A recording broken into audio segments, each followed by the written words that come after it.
Scripture reading today will be from the book of Hebrews, chapter 8, verses 1 through 5. Now, the main point of what we are saying is this. We do have such a high priest who sat down at the right hand of the throne of the majesty in heaven, and who serves in the sanctuary, the true tabernacle set up by the Lord, not by a mere human being. Every high priest is appointed to offer both gifts and sacrifices, and so it was necessary for this one also to have something to offer. If he were on earth, he would not be a priest, for there are already priests who offer gifts prescribed by the law. They serve as a sanctuary that is a copy and a shadow of what is in heaven. This is why Moses was warned when he was about to build the tabernacle. See to it that you make everything according to the pattern shown to you on the mountain.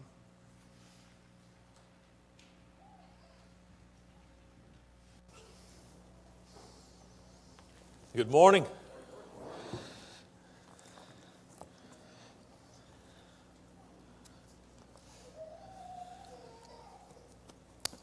I'm one of the three M's. That's who we are now. We'll be the three M's. And this 3M this morning is talking about the pattern. There is a pattern in Scripture. There's a pattern for our behavior. There's a pattern for the church, for its structure, for its worship, for its ministry. There's a pattern. And in the world, if you were listening to what Kerry was talking about when he was up here, he was talking about the fact that in the world, a lot of folks are abandoning the pattern. They're changing the church to conform to the world. And Kerry and I hadn't even talked. I just got an idea that sometimes the Spirit of God really is working through us to bring together some points. I couldn't put my finger on it, but it sure does seem to work out that way this morning, because he introduced that idea that the world is changing the things of God. And what we need to do is be the people who are pulling everything back to the Word of God and the pattern that He's given us. And that's what this text is talking about in Hebrews chapter 5. And why did I turn away from it? I don't know. Hebrews chapter 8, Hebrews chapter 8, the writer is, of course, writing to Christians who have come out of a Hebrew background. They were Jewish, but they turned to Jesus as the Messiah, and now they are being tempted to go back to Judaism. And the Hebrew writer is saying, don't do that. Stay true to your profession of Christ. And he uses the facts here to try to make that point that there is a pattern, and the pattern is what we are to stick to. If you look at verse 2, just start with verse 1, Hebrews 8:1. The main point in what has been said is this: we have such a high priest who has taken his seat at the right hand of the throne of majesty in the heavens. Who's that? That's Jesus. Jesus the Christ, the Son of God, has ascended to the heavens to sit at the right hand of the throne of God, and He reigns from majesty on high. And it says in verse 2 that He is a minister in the sanctuary and in the what? In the true tabernacle. Now, if there's a true tabernacle, that means that's the one that is the reality. And what God has given us in the original tabernacle that the Jews built, the instructions God gave Moses on Sinai, we'll go back and look at some of those briefly in just a little bit. That tabernacle was not the true tabernacle. That was a shadow of the true tabernacle that is in heaven with God. He says every high priest is appointed to offer both gifts and sacrifices, so it's necessary that this high priest also have something to offer. What's he saying? He's saying, well, the original tabernacle had this pattern that the priest would offer sacrifices. That's a pattern laid down. Well, what is he saying? But that Jesus is maintaining that pattern. Jesus isn't simply offering sacrifices. He is the sacrifice. Because He's in the true tabernacle. And He is the true sacrifice. And that pattern that was laid down in the old covenant is one that we see in the reality of what's going on in heaven and what should be reflected in the bride of Christ, His church. And so he says, if He were on earth, He would not be a priest at all, since there are those who offer the gifts according to the law, who serve a copy and shadow of the heavenly things, just as Moses was warned by God. What was it that God warned Moses when he was on the mountain, according to this text? You see that you make everything according to the pattern. I've given you a pattern, you make it according to that pattern. And that's exactly what we're supposed to be about doing. Now, if you go back in Genesis chapter 1, God gave Adam and Eve, a pattern for behavior. Do you recall that? If you don't, go back and look it up. It's very easy to find. Genesis chapter 1 starts at verse 26. God said, let's make man in our own image, according to our likeness, and let them rule. What are human beings supposed to do over the planet, over the resources? We're supposed to rule. We're supposed to dominate the planet. That doesn't mean abuse it. That doesn't mean waste it. That means we're supposed to have dominion over the things that God's made for us. I've used this analogy before. I think it's a good one. Don't take it too far. But if you go out to buy a hamster, what should you do before you buy the hamster? You better get a place for that hamster to live. And if you're like most people, what are you going to do? What are you going to put in that place? Oh, we got to have a wheel. We want our hamster to be on a wheel. We got to get some hamster food. We got to get some stuff for the hamster to go to the bathroom. So when he, you want the hamster to have a place where he can live, and you put him in that place, that environment, and you want him to use all that stuff, and that's what God did with us. Now, we're not hamsters. We're human beings created in the image of God, and He created this wonderful resource for it on planet Earth, and He said, here you are, live and use this, but this earth is not the reality. Eternity is the reality. Earth is part of space, part of time. It's part of matter. God spoke it all into existence, and it will come to its conclusion. But while we're here, there is a pattern for our behavior. He also said in chapter 2, here's a tree. You can eat from every tree in the garden. It's all food for you except the tree of knowledge of good and evil. So there was a pattern. Did they keep the pattern? They didn't keep the pattern. They goofed up. So we get to chapter 3. We see them messing up the pattern. Satan comes in and he tempts Eve, and Eve eats the forbidden fruit of knowledge of good and evil, and she gives it to Adam, and Adam eats the fruit. And then we get to chapter 4 after things are messed up. What's happening in chapter 4? Cain and Abel are coming before God with sacrifices, with offerings. Abel followed the pattern. Cain did not. Cain, as we would say it, got his nose out of joint, and what did Cain do? He rose up and killed his brother. Now, the scriptures tell us why. Because Abel's deeds were good. He followed the pattern, and Cain's were evil. He did not follow the pattern, and he did not appreciate the one who did. If Cain had been thinking right, he'd gone to Abel and said, man, brother, I really appreciate you. You know, you did what was right, and you've set a fine example for me, and now I'm going to take your example, and I'm going to try to pattern myself after your example because you did the right thing. You followed the pattern God gave.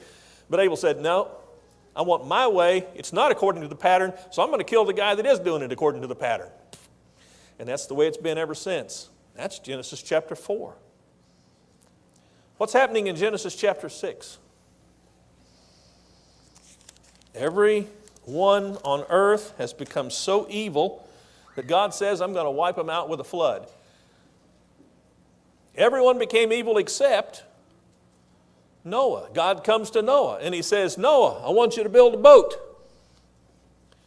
Noah says, how do you want me to build it? God says, oh, any way you want to. Just any kind of boat you like. Use any kind of wood. Make it out of fiberglass if you want to. Fiberglass is that what happened? Didn't happen that way, did it? Any of our 4- and 5-year-olds can tell you, hey, it's supposed to make that boat out of gopher wood. How long is it supposed to be? If you look down in chapter 6, verse 15, 300 cubits. 300 cubits is how long the ark was supposed to be. Its breadth, its width, 50 cubits, and its height was 30 cubits.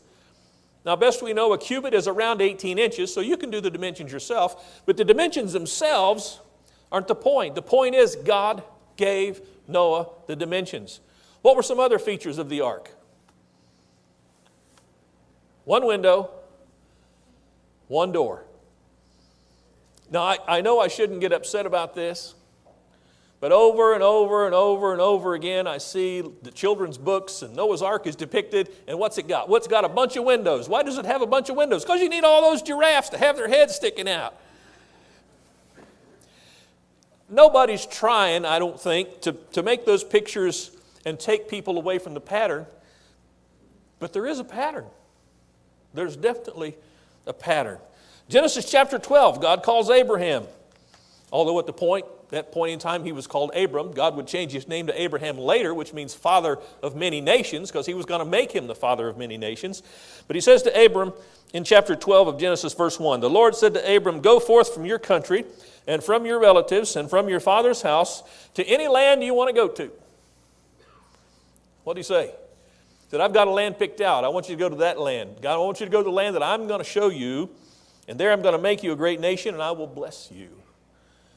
And from that point on, God gives Abram the leadership. And it's interesting, at one point, Abram did not follow the pattern God set for him. What did God tell him here? I'm going to give you a son. Through that son, many nations will come. And it was a while before that son came, and Abram and Sarah got kind of antsy about that. So Sarah said to her handmaid Hagar, won't you go into Abram and let him have a child by you? And that's what Abram did. And that wasn't the promised child. They broke the pattern. Who was the first child? Ishmael. The promised child was Isaac. Who came from Ishmael? The Arabs. And I'm not against the Arabs. Anybody in this world can come to God, but the fact of the matter is the Arabs came from Ishmael, the Jews came from Isaac, and have any two peoples been more at each other's throat throughout history than the Arabs and the Israelites? What's it like today? It's the same thing happening. Why? Because Abram broke the pattern. God set down a pattern, and Abram left it. And we look at what happens in history, and we're supposed to learn from that. And one of the things that happened historically is that God gave Moses on Mount Sinai a pattern for the tabernacle and everything that went in that tabernacle. Now remember, is the tabernacle the reality? No, the reality is what's in heaven. But we're told in Hebrews, and we're told here in Exodus chapter 25, I didn't tell you Exodus 25, did I? Exodus 25. We're told over and over again that God is telling Moses, you make these things according to the pattern. Why? Because he wants what we see on the earth to give us a glimpse of what there is in eternity. There is a pattern, and it's a right pattern, and it's a good pattern. It's the only perfect pattern there is. Chapter 25 starts with God telling Moses to have the people make an offering. They offer up all their free will offerings of gold and silver and whatever they've got that they can use to build the tabernacle. And it says in verse 9, according to all that I'm going to show you as the pattern of the tabernacle and the pattern of all its furniture, just so you shall construct it. Now that's chapter 25 and verse 9. One of the things in the tabernacle was the lampstand. And if you look at chapter 25 and verse 40, what he says about that lampstand is, see that you make them after the pattern for them, which was shown you on the mountain. That's when he finishes talking about the lampstand. Then the general structure of the tabernacle, he says the same thing in chapter 26 and verse 30. Then you shall erect the tabernacle according to its plan, which you have been shown in the mountain. What was outside that tabernacle? Well, the bronze altar. And if you look at chapter 27, verse 8, you're following in Exodus 27, 8, right? What's it say in Exodus 27, 8?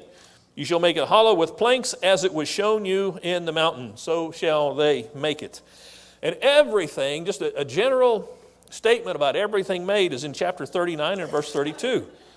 So if you go to Exodus 39, you read this. Thus, all the work of the tabernacle of the tent of the meeting was completed, and the sons of Israel did according to all that the Lord had commanded Moses. So they did. Verse 42 brings us back to this idea. So the sons of Israel did all the work according to all that the Lord had commanded Moses. And Moses examined all the work, and behold, they had done it just as the Lord had commanded. This they had done, so Moses blessed them. Why in the world would God write out this book of Exodus and in this book incorporate these details of history? What did God want us to learn when we came back to this and we read this? Are we supposed to think, oh, that's the way they did it back then, but that's old-fashioned. That's Old Testament. We don't live under the Old Testament anymore, so we don't need to make anything after the pattern. Do you think that's what God expects us to think? If he did, why would he have written in Hebrews 8? You remember Moses? What did God tell Moses? Make everything according to the pattern. But we're not even done. Look at chapter 40. It's like this theme is revisited over and over and over to impress a point on us. Exodus 40, verse 16. Thus Moses did according to all that the Lord had commanded him, so he did. Verse 19, just as the Lord had commanded Moses. Verse 21, just as the Lord had commanded Moses. Verse 23, just as the Lord had commanded Moses. Verse 25, guess what I'm going to say? Yeah, because that's what's in the book. Just as the Lord had commanded Moses. Verse 27, just as the Lord had commanded Moses. Verse 29, just as the Lord had commanded Moses. One more time. 32, guess what it says? Just as the Lord had commanded Moses. Why is it all there? Have you ever written anything so repeatedly? I'm asking parents. Have you ever said something over and over and over? You're like, when are they going to get it? What's the point of repetition? Do you remember? I'm talking to the old folks now. Do you remember learning your times tables? Does anybody learn times tables anymore? Times tables are good. How do you learn them? You just keep saying them over and over and over and over and over. And finally you get it. Oh, now I've got it. That's how you learn so many things. And God is trying to instill in His people here, and He's still trying to instill in us, there is a pattern for godliness. There is a pattern for righteous behavior. There is a pattern for the church. What is the church but the bride of Christ? To a husband, is there supposed to be anyone on earth more important to him than his bride? Of course, we know Jesus would be the exception. But to a husband, his bride is supposed to be it. When Paul writes to the church at Ephesus, he talks about this relationship between husband and wife. And he says the husband is supposed to love his wife as what? As his own flesh. Well, how about your parents? Aren't your parents more important than your wife? No. What does Genesis say? You leave and you cleave. That doesn't mean you're separated from your parents, but that means now you, as a married couple, become an entity. And if the wife is supposed to be the most important person in the eyes of her husband, what is the church to Christ?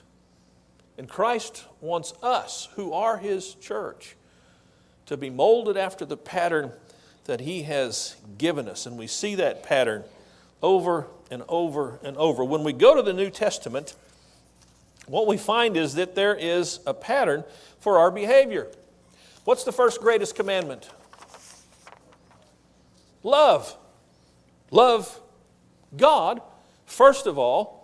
And if we love God, everything else will flow from that. If we get that first commandment right, everything else will follow and fall in line so easily. Love God with all your heart, mind, soul, and body. What's the second greatest commandment?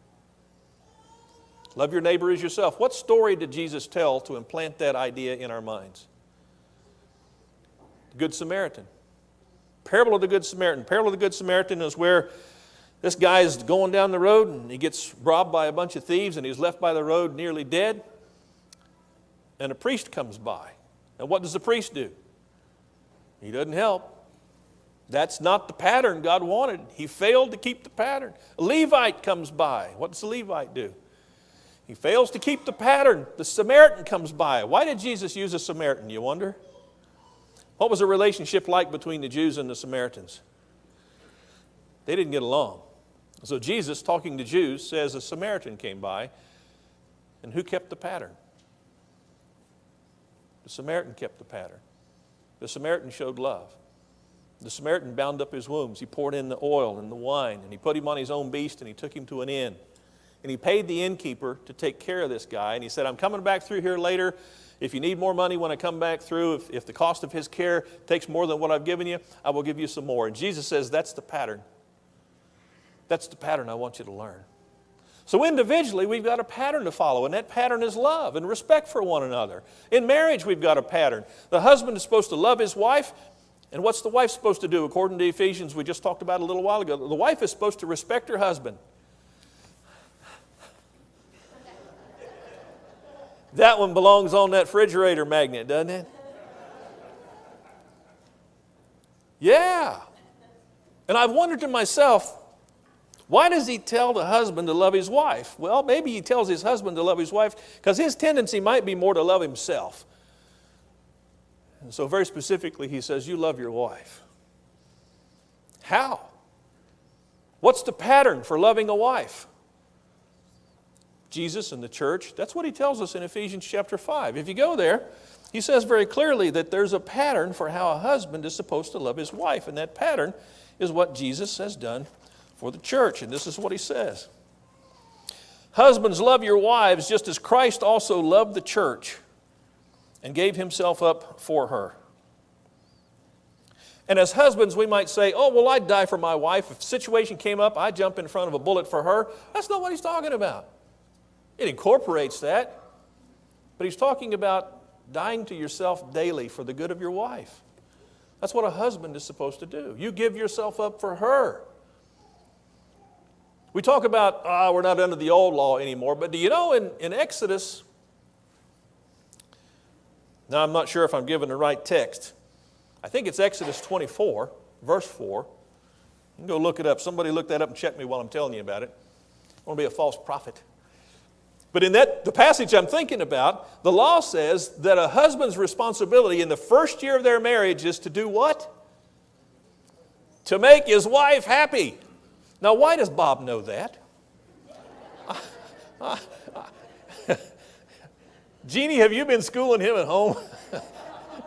They're a little ways past their first year of marriage, but Bob knows it. Make your wife happy. That's what the text says. That's the pattern. So husbands, what are you supposed to do when you get married? Make your wife happy. Now, do you think the point of that is, okay, you got the first year. After that, you're on your own, baby? No. If you do that for a year, you're going to find out, hey, this pays great dividends. This is the way life works. This is the way it's supposed to be. It's just like most of us. We don't really take care of our cars, do we? You don't have to raise your hand, but if you go to buy a used car and you meet the guy who's kept that used car and he's got a book with detailed records of everything he's done with that car and every oil change and every time you put a gallon of gas in it, aren't you going to be more impressed with how this guy has taken care of his car than how you've taken care of yours? Wow, I would be. I have been. So when we look at the book, we find a pattern for behavior. And the pattern isn't restrictive. The thing about this pattern is, and I've said this before, I'll say it again, I've been following to the best of my ability this pattern for years. The only time I brought pain into my life is when I have stepped away from the pattern. I have never behaved according to the pattern set down in this book and regretted it. Never. Not once. Not once. And I'm an old guy. Well, not compared to some of you. And I ain't naming no names. But I've lived long enough, as you can look at me to tell, I have an idea that stuff works. It's good for us. It's what God said to do. I also find in life that I'm more interested now that I'm getting older in eating things that are good for me. I'm much more interested in that now than I was when I was 25. 25, I didn't care. You just put it in there. Your body grinds it up when you're 25 and turns it into something, and you can run and play and do all kinds of stuff. When you get to be my age, you got to be careful. I know it's funny, isn't it? It's the same with this pattern. Young or old, follow the pattern. Stay with this pattern and it will bless your life in all kinds. There's a pattern for worship. We know that. And I don't bring these things up to condemn anybody who's doing things differently. I bring these things up so that we'll know there is a pattern and we need to follow that pattern, and we'll be blessed for following that pattern. We sing. Why do we sing? Well, this is the pattern laid down in the New Testament. What do we sing? We've got a pattern for what to sing. Psalms, hymns, spiritual songs. Somebody posted a couple of weeks ago about me talking sometime in the past about the song Dead Skunk. Y'all know that song? Dead skunk in the middle of the road. Yeah, crossing the highway late one night. He should have looked left. He should have looked right. Didn't see the station wagon car. The skunk got squashed, and there you are. Tell me that's not a great song. That's like the theme song for Choctaw. But is that a song we use in church? Well, no. Why not? Because it doesn't fit the pattern. Oh, wait a minute. I just did use it in church, didn't I? I use it as an example of what the pattern is not. So that's okay, I guess. Psalms, hymns, spiritual songs. What else did they do? Well, they prayed, and we're taught to pray. So we prayed this morning. We prayed specifically for people whose names were written down on those cards. It's fantastic that we do that because it keeps the pattern. We teach. I'm teaching now. We've had Bible classes to teach. We preach and spread the gospel, the Word of God, and various aspects of it. That's what we do. We lay aside for the work of the church because that was the example, that was the pattern laid down when we read in the New Testament of how they laid aside for the needs of the saints and for the work of the church. So we see this pattern laid down and we follow it to the best of our ability, just like we follow it for our individual lives. We love one another. We care for one another. We respect one another. We honor our wives. We honor our husbands. We train our children because there's a pattern that says, bring up your children in the way they should go, and when they're old, they won't depart from it. The pattern has been set, and we do our best to follow that pattern. There's a pattern for the formation of the church. Who are the leaders in any congregation of the Lord's church? Well, they're the elders. We know that. Why? Because of the pattern laid down in the New Testament. Who's under the elders? It's the deacons. I gave it away. Oh, man. Yeah, elders, deacons. Saints. What are saints supposed to do? Wait for the elders and deacons to serve? No. The pattern in the New Testament is that all the members are ministers. All the members serve. All the members have works to do. This is the pattern, and it's perfect. It's perfect. And we can get legal about it, but we don't want to get legal, do we? But we do want to be right. And there's no way to be right unless we look at what the book says. And at some point we have to decide we're going to do that. We're going to commit to that. Because if we don't make that decision, somebody else is going to come along with a different plan, just like the serpent did with Eve. He said, hey, here's a different plan. I'm going to tell you how the plan you're following now is no good. God does not have your best interest at heart. That's what the devil told Eve and convinced her to step away from the pattern. It's happening today. People are coming into the church and they're saying, oh, the way you're doing it, it's old-fashioned. It's traditional. You don't want to follow traditions. You want to follow God. You don't want to follow the Spirit, and the Spirit is alive. Well, you know what the Spirit told Paul in 1 Corinthians chapter 11? This is what the Spirit that is alive told Paul as Paul was writing to the church. The Spirit told Paul, I praise you because you remember me in everything and hold firmly to the traditions. Hold firmly to the traditions just as I delivered them to you. God's traditions, not our traditions, but God's traditions. There's a big difference between God's traditions and our traditions. As far as meeting, what's the pattern in the New Testament for meeting? First day of the week, that's when the saints met to break bread, to remember the Lord's Supper, or to remember the Lord through the Lord's Supper. That's the pattern. When are we supposed to meet? Everybody knows it's supposed to be 9:30. See, we got freedom with that. As long as we do it on the first day of the week, it's okay. It doesn't matter. We're going to have 2 services or we're going to have 1. I know some places where because of the situation, it works out for them to have 1. That's fine. We have 2 because, well, there's an opportunity. Most of us are close, and it is the Lord's day, not the Lord's morning. And so we have a service on Sunday evening as well so that we can come back for more spiritual training, more spiritual food, more fellowship. And one of the patterns, I don't want to forget this. When you read 1 Corinthians 14, everything is supposed to be done when we assemble for edification. I know sometimes we come together and we might get the idea, well, the preaching is the main thing. No, preaching's not the main thing. And I know what the main thing is as far as what we're supposed to accomplish is the Lord's Supper. That's why they met, to observe the Lord's Supper. But when you read 1 Corinthians 14, over and over again, Paul writes to the church and he says, let everything be done for the edification of others. So I ask you, if you want to follow the pattern, who's here this morning that you could edify? We've already heard several prayer requests, but you probably know some people whose names weren't on those blue cards. Who could you edify? Who could you build up? Who could you strengthen? Who could you encourage? Who could you say a kind word to that would really need it? Who can you offer your assistance and your services to? Building one another up. There's a marvelous pattern in this book, and I haven't even begun to exhaust it. The last part of the pattern I'll talk about as we close is obedience to the gospel. It's such a simple thing. What did Jesus do for us? Well, he died, and then his body was buried. What happened on the third day? God brought him out of the tomb. And so God has given us baptism. And in baptism, we are